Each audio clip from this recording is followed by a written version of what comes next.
física. ¿Estamos? Entonces se les va a comunicar, despreocúpense por eso, nadie va a quedar a la deriva porque a través del aula virtual podemos mandarles mensajes a través del foro general, ¿m? O avisos generales. ¿Está? Pero no hay tal división de teoría y práctico. ¿Está? O trabajamos todos juntos en una plenaria modalidad teórico-práctica o nos dividimos en comisiones y trabajamos teórico-práctico en comisiones. Esa es la modalidad.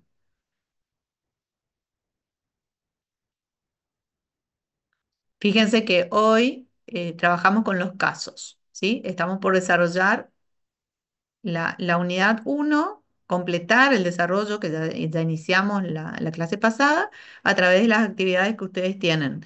Y la idea de ahora, de esta reunión plenaria, es construir entre todos, eh, a ver qué discutieron, que comentemos caso por caso, digamos, lo que se trabajó en cada una de las salas y en todo caso aclarar algunas nociones o particularidades que tienen cada uno de los casos para que ustedes puedan tener todas las pistas que necesitan, digamos, para seguir y continuar trabajando, porque la tarea, acuérdense que no cierra y por eso no está habilitada todavía para que se cierre.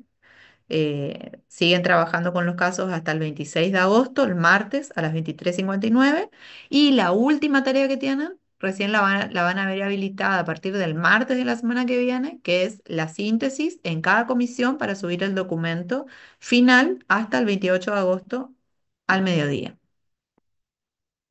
¿Está?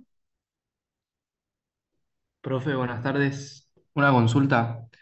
En Sí. el tema del caso 2, creo que no se aclaró bien en la sala, o por lo menos yo no entendí. Si hay que tomar una postura y argumentar y defender y poner los riesgos de una sola, o como se trabaja en parejas, la hace uno cada uno, ¿eso podría aclarar bien, por favor? Sí. Sí, tienen que trabajar las dos posturas en la pareja, en el grupo, digamos. ¿Sí? Las dos posturas, asumiendo en todo caso el rol de la postura uno de los dos, y el otro la segunda postura. Ok, entonces hacemos sobre las dos y argumento y Exacto, riesgo de las dos y nada más. exacto. Dale, Así es. gracias.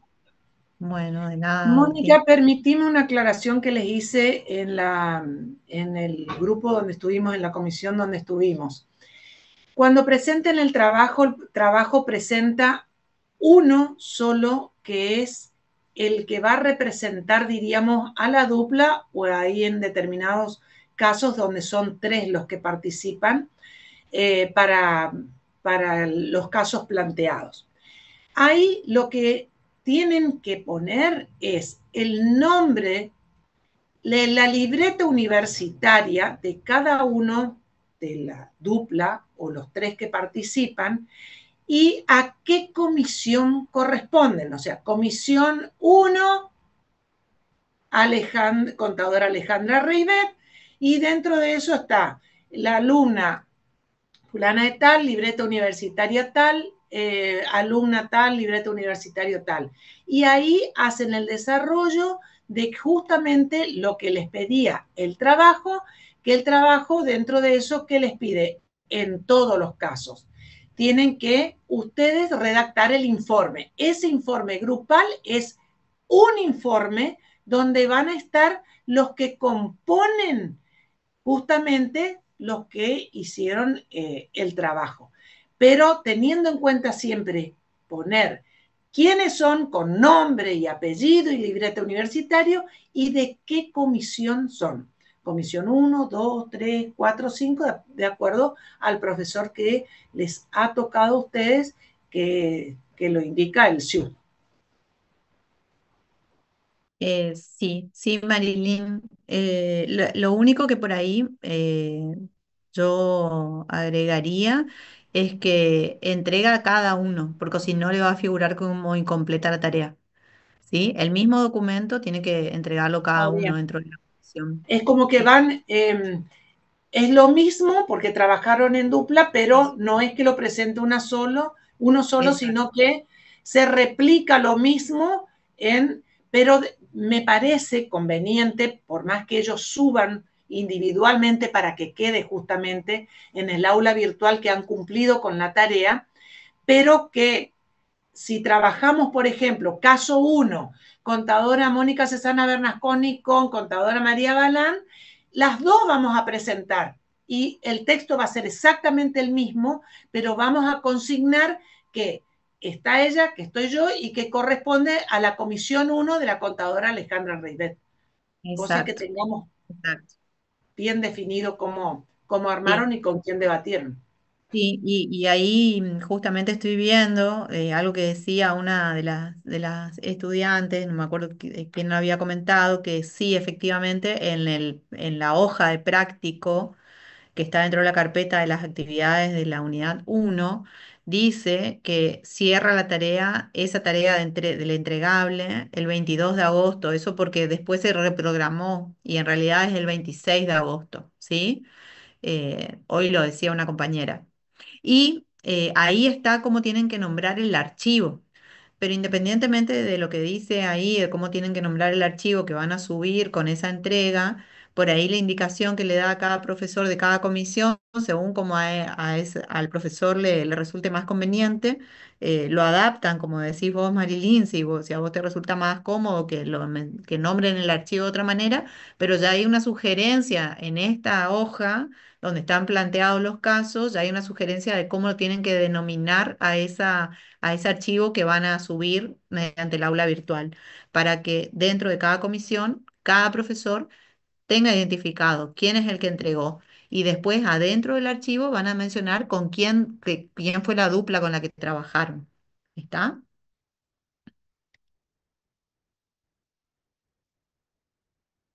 ¿Se entendió?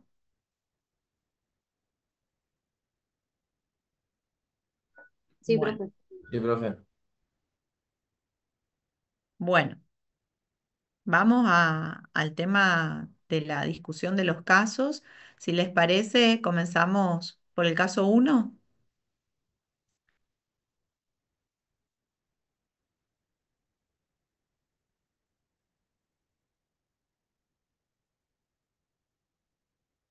Sí, el uno habíamos hecho recién en la sala con los chicos lo que planteaba el ejercicio, ¿sí? Leímos un poquito el caso de la contribuyente María Fernández, que había tenido una intimación por parte de Arca el 8 de agosto de este año por una falta de presentación de declaración jurada de IVA, ¿sí? Del periodo agosto del 2020.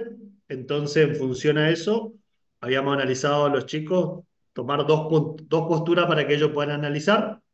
Una vez que vimos un poquito una mirada general de ley de IVA, de procedimiento y ley penal tributaria, entonces analizar si el contribuyente, digamos, cumplía con esa intimación en tiempo y forma, o sea, dentro de los 15 días, si cumplía, qué debería hacer para, digamos, dar por finalizado esa intimación por parte de Arca, y la otra cuestión de qué podría ocurrir si el contribuyente no cumple con esa intimación dentro de los 15 días. En función a eso estuvimos debatiendo con los chicos, hicieron alguna pregunta, estuvieron planteando alguna otra cuestión, y también salió un poquito el tema de la prescripción, ver un poquito y analizar las diferencias entre lo que es la interrupción y la suspensión, la cuestión también de la relación jurídica tributaria que se genera en esta situación, los sujetos, el objeto, y bueno, y por último, muy por arriba vimos por ahí la parte de la responsabilidad del contador. Así que si alguno de los chicos quiere expresar un poquito sintéticamente lo que estuvimos viendo, ya hice un gran adelanto, así que ya se simplificó la tarea. Alguno que expongan las dos posturas sintéticamente que estuvimos debatiendo. Gracias, Danilo. Buenísimo.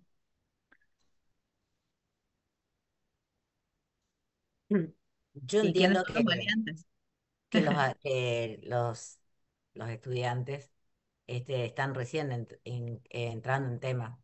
Así que me parece apropiado que cada comisión que estuvo en cada caso, indique qué pautas dieron, como para que todos sepamos. Pero los Exacto, alumnos en este por eso hicimos momento, esta pequeña introducción está bien, por eso y me para que parece algunos de los chicos, como también, también planteamos, que no sea un análisis en profundidad, sino por lo menos ubicarse en este primer punto, teniendo en cuenta que es la segunda clase de Por eso tributos está, indirectos. está bien, a mí me parece que está bien lo que vos hiciste, digamos, de que, bueno, decir cuál fue la idea de cómo lo trataron. Porque pedirle a los estudiantes que hablen en este momento me parece que es algo que no es, que es de resultado imposible, digamos, ¿no?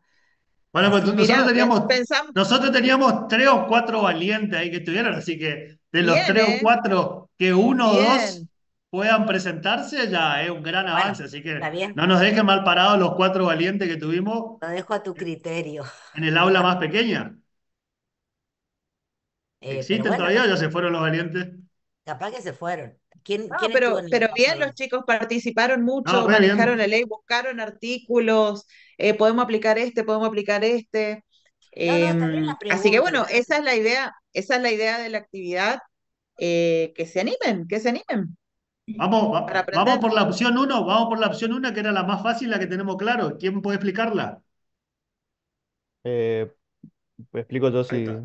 Muy bien. cuando, bueno, la situación uno que se planteaba era si el contribuyente cumplía con el requerimiento que le pedía Arca, lo notificaba bueno, por la falta de presentación de la declaración jurada y nosotros los que, en base a la ley de procedimiento fiscal, lo que determinamos es que en el caso de que dentro de los 15 días de notificada bueno, de hecha la notificación por ARCA, si cumple con la presentación de la declaración jurada, solamente le corresponde abonar la multa por infracción formal, digamos. En caso, además de eso, en caso de que la declaración jurada arroje un saldo a pagar por parte del contribuyente, tiene que abonar el saldo y los intereses resarcitorios que corresponden desde la fecha inicial, digamos, en la que sometió la declaración hasta la fecha en la que se regulariza la misma. Fecha de vencimiento de esa declaración jurada, de Claro, agosto del 2020 hasta la fecha que realiza el pago. Muy exactamente. bien. Está perfecto eso. No le vamos a decir todavía la solución. Pero están bien orientados, están bien orientados. Y Bien. la otra opción, Marcela, ¿te animás o no? Bueno, si no queda otra. No queda otra. Estás elegida hoy. No, en el caso de que si no cumplía, se hablaba del sumario que estaba previsto en el artículo 70 de la ley 11.683, que es la cabeza, en este caso, digamos, a seguir, eh, que se da por retardo o falta de presentación, en este caso de la declaración jurada. Y, y bueno, ahí habría que seguir el procedimiento que especifica en el caso de que no lo cumpla. O sea, en el caso de que si no se cumple, se va a proceder a una instancia ya de ejecución fiscal. No sé qué más podría agregar. Ahí, profe, no sé si lo llegamos a hablar, creo que lo mencionaron. No me acuerdo del artículo ahora, pero queda sujeta a la determinación de oficio por parte de ARCA del gravamen, digamos, que no presentó el contribuyente. eh, lo puede, o sea, de oficio ARCA lo estima. No me acuerdo del artículo que decía ahora, justo estaba mirando. Eh, esa parte no sé si como que no lo terminamos de hablar, pero recién lo estuve mirando. Eso sería el artículo 16 a 18, creo. Sí, creo que el 16 era, ¿verdad? Bien. Me Sí, ahí parece que sí se estamos. podría llegar a aplicar lo que es el artículo 45, digamos, en el caso de que el contribuyente no cumpla con el requerimiento, el caso de omisión de impuestos, pero bueno, sí, es un poquito más complejo eso y necesitamos un poquito más de tiempo, ¿sí? Claro. En esta cuestión también, lo que habíamos analizado, y ahí si alguno de los dos puede responder, el tema de, nos estaban reclamando una posición mensual de agosto del 2020, entonces lo que se analizaba es si corría o no la prescripción. Entonces, ¿qué análisis habían hecho ustedes respecto a la prescripción? Que no está prescripto, ¿Por qué? porque ahí nos basamos en el artículo que hablaba de que se cuenta a partir del 1 de enero del año siguiente a Exacto. lo que había, o desde que se había generado. O O sea, sea, esto empieza a habla correr a partir del 1 de enero del claro. 2021 y nosotros estamos en agosto del 2025. O sea, No transcurrieron los 5 años, por lo tanto no está prescripto. Eso también Claro, lo sí. habíamos visto y habíamos dicho que también en la ley se preveía que la prescripción podría ser interrumpida y suspendida y que había una diferencia entre lo que era una interrupción y en lo que era una suspensión. ¿Sí? Y había causales de interrupción y causales de suspensión. Después, ¿qué La más teníamos? suspensión, profe, la suspensión era cuando si ya lo había intimado en el transcurso del tiempo. Si había Se recibido alguna, suspendía la prescripción. exactamente, si había recibido alguna intimación, se suspendía la prescripción. ¿Y la suspensión qué hace? Detiene, Detiene, hace una pausa en el hace una pausa. ¿Y la interrupción? es como un reinicio, digamos, a la fecha que vos estabas. O sea, si pasaron 2 años y te hacen una interrupción, se empieza a contar de vuelta a partir de esa fecha. Muy bien, muy bien. Y después, por último, nos quedaba un poquito analizar ahí en este caso, que era una falta de presentación de una declaración jurada por ahí, la responsabilidad del contador que habíamos dicho. Eso que dijimos, o qué pensaron. Ya me la perdí. ¿Eso te perdiste?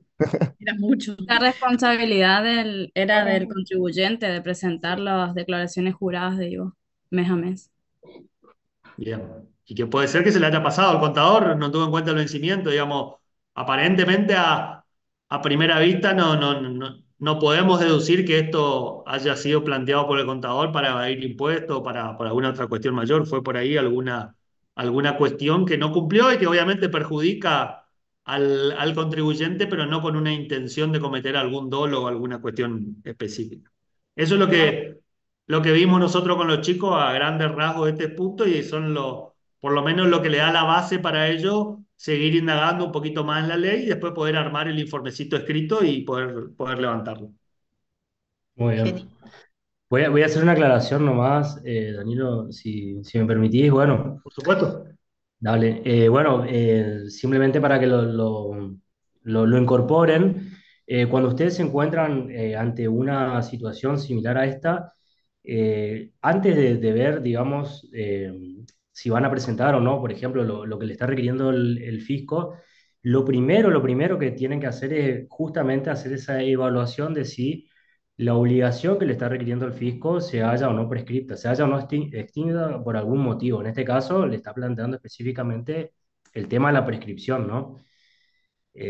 Porque plantea en el caso, por ejemplo, de que el contribuyente, vamos a suponer que presenta la declaración jurada y después se da cuenta que la obligación estaba prescripta, eh, ya no va a poder hacer uso de esa excepción porque la obligación no es que se pierda o desaparece por el transcurso del tiempo, sino que lo que pierde el Estado es la acción, no la obligación. Entonces la obligación sigue subsistiendo como obligación natural. Entonces, si el contribuyente presenta la declaración jurada y después se da cuenta que estaba prescripta, no hizo ese análisis, bueno, el Estado, digamos, legítimamente le puede reclamar la obligación, le puede reclamar la deuda, ¿tá? Ya no puede ir para atrás y plantear después una excepción por prescripción. Entonces, eso sería interesante si después ustedes lo pueden aclarar en el informe.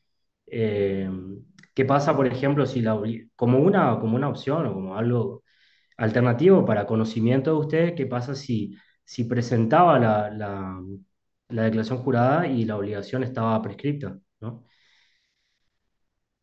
Sí, eso es como optativo para el que lo quiera sumar nada más. Pero bueno, Bien. es importante que. Profe, eso solo para impuestos nacionales, lo de la prescripción. No, para las En provinciales esta también. situación- Exactamente, o sea, lo que es la parte conceptual, lo que estamos hablando, también aplica a la parte provincial.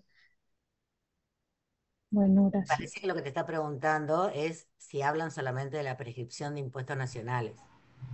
¿Eso era lo que preguntabas, Marinela? Sí, Eh, o si los es impuestos, decir, que aborden el tema nacional, digamos, porque si Exacto. no van A a ir ver, a la...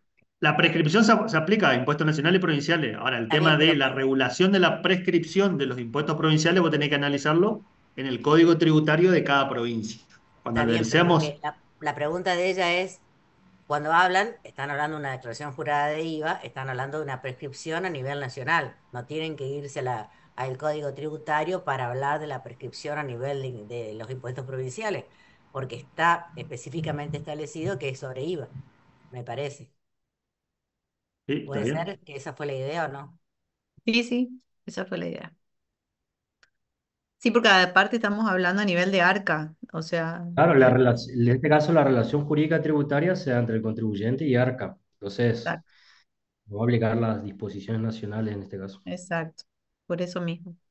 Bueno, damos concluido Pero el... bueno, me parece buenísima la pregunta porque genera ya este espacio como para decir, bueno, también está pasando algo a nivel provincial, en el caso, si el Instituto de la Prescripción también es aplicable, y como dice el profe, ahí hay que atender a la legislación de cada una de las provincias, que por poder de imperio, dentro de su espacio territorial, también establecen sus propios códigos, sus propias normas, digamos, y pueden regular el instituto también dentro de lo que es el marco de la legislación nacional. Eh, bueno, el caso uno está entonces buenísimo. Yo creo que del mismo modo hemos trabajado con todos los casos, pero vayamos comentando. En el caso 2 también teníamos eh, diferentes posiciones que analizar frente a un contribuyente que, mejor dicho, el asesor tributario. Acá es más que nada el rol del asesor tributario, que frente a una situación de un cliente eh, tiene dificultades para la imputación de los créditos fiscales provenientes de una factura que no cumpliría con algunos requisitos y por eso no puede ser validada en los sistemas de ARCA y le impediría al contribuyente el cómputo de créditos fiscales por por su actividad. Eh, y bueno, acá también se pide que, bueno, se discuta, más que nada el caso es para analizar los principios constitucionales y la ética del asesor tributario en estas dos posiciones. Por un lado, asumiendo los intereses o priorizando los intereses del cliente, y por el otro, la otra postura sería el asesor actuando con estricta adherencia a la normativa tributaria y los principios éticos del Código de Ética Profesional de la FAPSE. ¿Sí?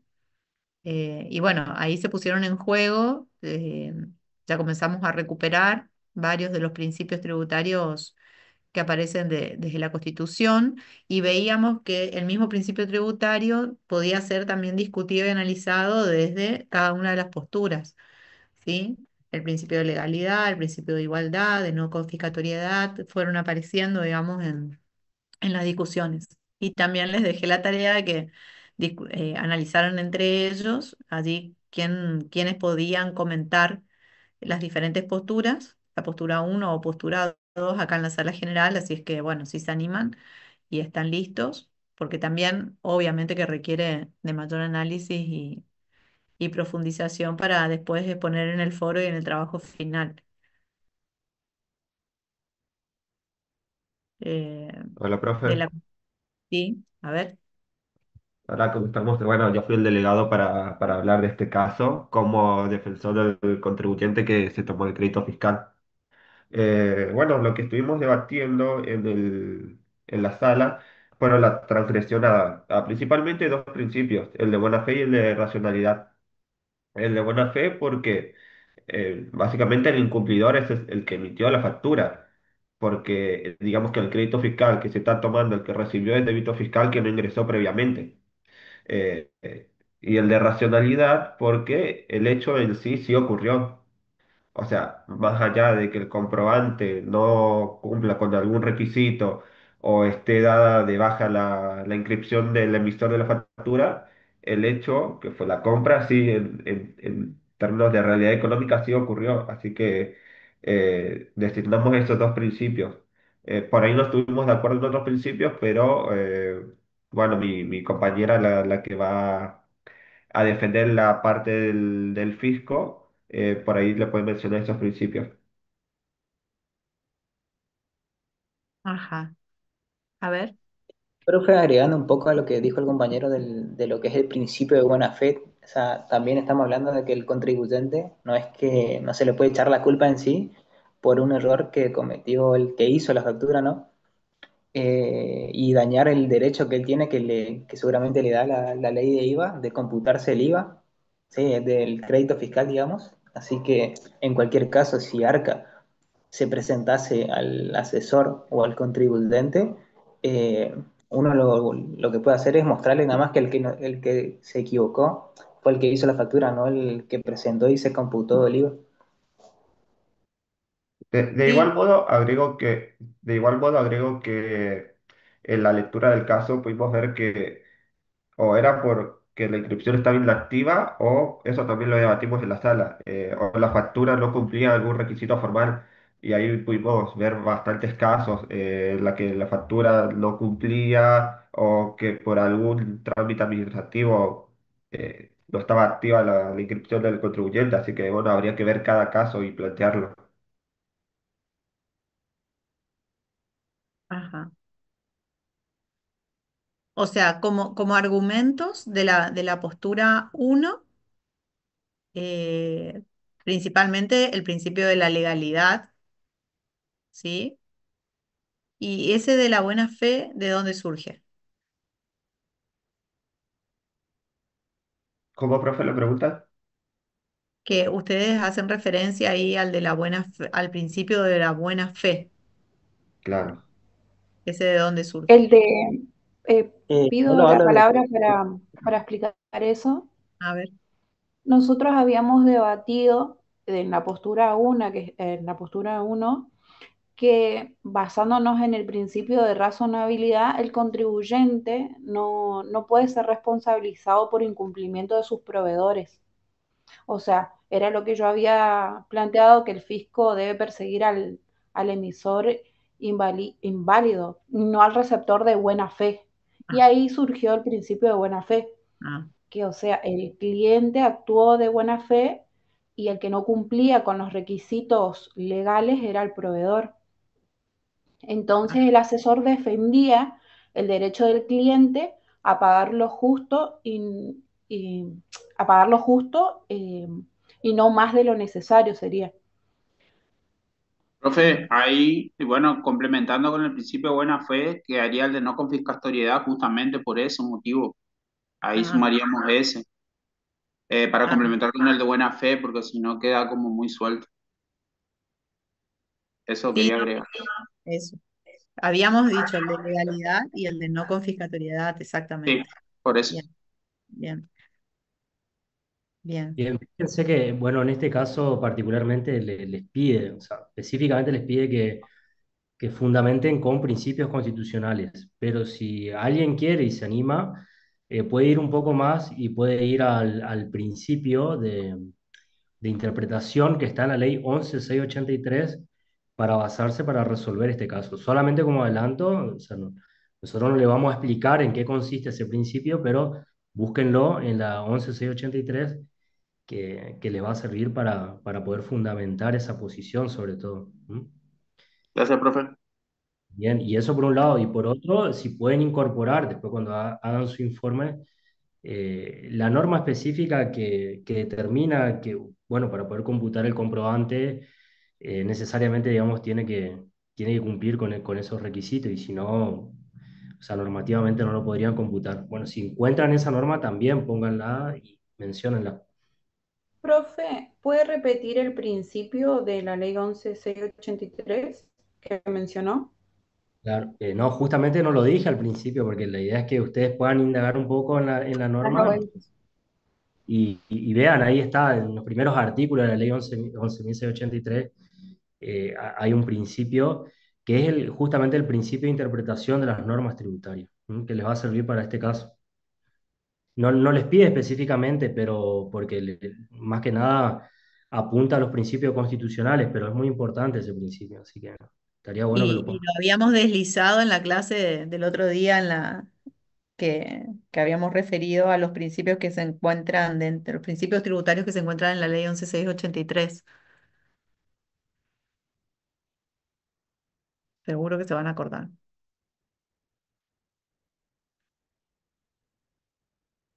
Bueno, Una vamos cosita al más nomás, tres. en ese práctico nomás, que para que no se olviden de mencionar también el tema de los riesgos, ¿no? Eso, con eso Ah, quedaría completo. ¿M? O sea, si decimos, bueno, aceptamos el cómputo, en este caso, del gasto y del crédito, bueno, ¿qué riesgos podría